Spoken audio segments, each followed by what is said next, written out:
All right, let's jump right in. When you picture the Roman Empire, your mind probably goes to the Colosseum or maybe legions marching in Gaul. But what if I told you that one of its most vital, wealthiest, and important territories was actually Asia Minor, what we now call Turkey? For centuries, this region was an absolute powerhouse for Rome. So how did they conquer it, organize it, and rule it so effectively? Let's break it down. I mean, this quote really just says it all, doesn't it? For Rome, Asia Minor wasn't just another piece of land on the map. No way. This was a crown jewel. We're talking about a place just overflowing with resources, ancient cities, and incredible wealth. It was a true economic engine that helped fuel the entire empire. And just look at this to get a sense of the sheer cultural weight of the place. This is the legendary Temple of Artemis at Ephesus, one of the 7 wonders of the ancient world. And here's the thing. This incredible structure was there long before the Romans showed up, a symbol of the deep-rooted Hellenistic culture and wealth that made Asia Minor such an irresistible prize to begin with. So here's our roadmap for this explainer. First, we'll dig into why this region was such a rich prize. Then we'll see how Rome methodically carved it up into provinces. After that, we'll get into their brilliant system of control. Then we'll look at the absolutely stunning cities that grew under their rule. And finally, we'll wrap up with the lasting legacy they left behind. Okay, let's get into our first section.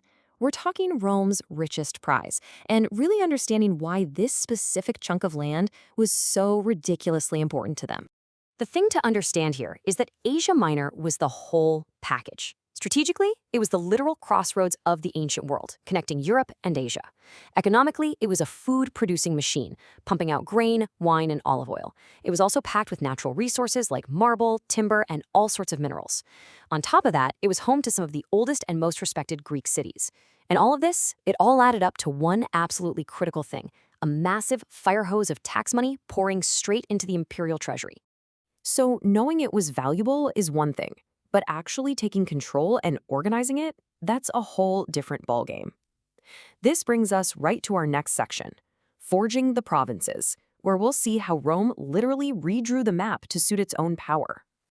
Now, this wasn't some lightning-fast conquest. It was a slow, deliberate process of absorption that took place over almost 2 centuries. It all kicked off in 129 BCE, when Rome basically inherited the kingdom of Pergamon, turning it into the province of Asia. Decades later, the famous general Pompey the Great rolls in, defeats the powerful king Mithridates, and creates the province of Bithynia at Pontus. And then, over time, emperors like Augustus, Tiberius, and Claudius kept chipping away, annexing former client kingdoms until the whole peninsula was under direct Roman control. And this is the result, a patchwork of powerful Roman provinces covering the whole region, with major capitals like Ephesus and Nicomedia. But look closely at that type column. See how some are senatorial and others are imperial? That distinction might seem small, but it is absolutely key to understanding the genius of Roman governance. And it leads us perfectly into our next section. Okay, so they've conquered it, they've drawn the borders, but how did they actually run this incredibly diverse and complex place day to day? Well, this is where we get to the real genius of their system of control. Here's where the Romans were just so incredibly pragmatic. They didn't have a one-size-fits-all approach. For the peaceful, wealthy, long-established provinces like Asia, they let the Senate appoint a governor, a proconsul, for a 1-year term. It was more of a political post. But for the more rugged frontier provinces like Galatia, which might need a military presence, those were imperial provinces. The emperor himself appointed a governor, a legate, who was usually a military commander and could serve for years. It was a system tailored to reality. But here is the secret ingredient, the real masterstroke of Roman rule. The governor wasn't micromanaging every little thing. Instead, Rome relied on a principle they called autonomy. This basically meant they allowed the hundreds of existing cities to keep running their own local affairs, their own councils, their own magistrates, their own daily business. This was brilliant. It wasn't just efficient, it turned potential rivals into partners. Local bigwigs got to keep their status and power, which gave them a personal stake in keeping the Roman system stable and successful. So you can think of it like this pyramid. Way up at the top, you've got the emperor and the Senate in Rome. They have the ultimate say. Below them, you've got the provincial governor, keeping an eye on the big picture, taxes, major legal cases, and defense. But the huge, solid base of the pyramid, the part that held everything up, was made of all those self-governing cities just humming along, taking care of everyday life. So what happens when you have a system this smart and this stable? You get generations of peace and order, the famous Pax Romana. And that peace allowed the region to prosper like never before, which brings us to the incredible fruits of that rule, the cities of astonishing wealth. First off, let's just talk numbers. People. At its peak, we think the population of Roman Asia Minor was somewhere around 13 million. For the ancient world, that is an enormous number, making it one of the most densely populated places in the entire empire. And a whole lot of those people were packed into booming cities. I mean, just take the capital of Asia, Ephesus. We're talking about a population of up to 250,000 people.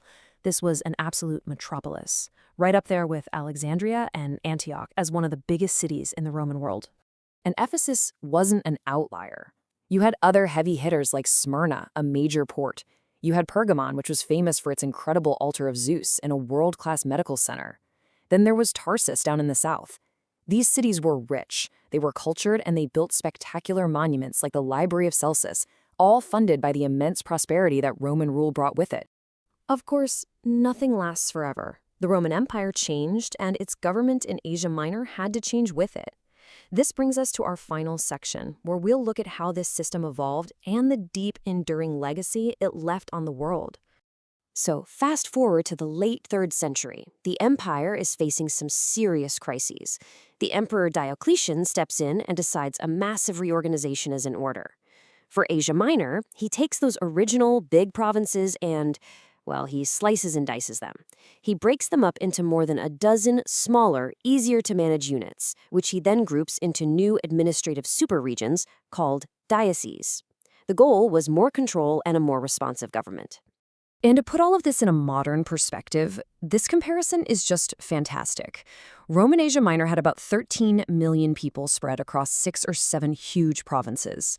Modern Turkey has about 85 million people governed through 81 smaller provinces. It highlights a timeless truth of governing, right? As societies get bigger and more complex, you often have to create more administrative divisions just to manage it all. So the biggest thing to take away here is that the Roman legacy is so much more than just a bunch of impressive ruins. The road network they built, it became the foundation for travel for centuries. The provincial borders they drew, those lines often influenced the administrative maps of the Byzantine and later the Ottoman empires.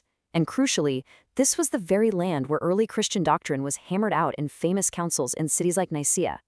This blend of Greek culture and Roman law truly shaped the next 1,000 years of history in this part of the world.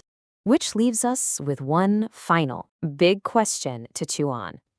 By blending strong central authority with a really remarkable degree of local self-rule, the Romans managed a diverse, complex, and wealthy region for centuries.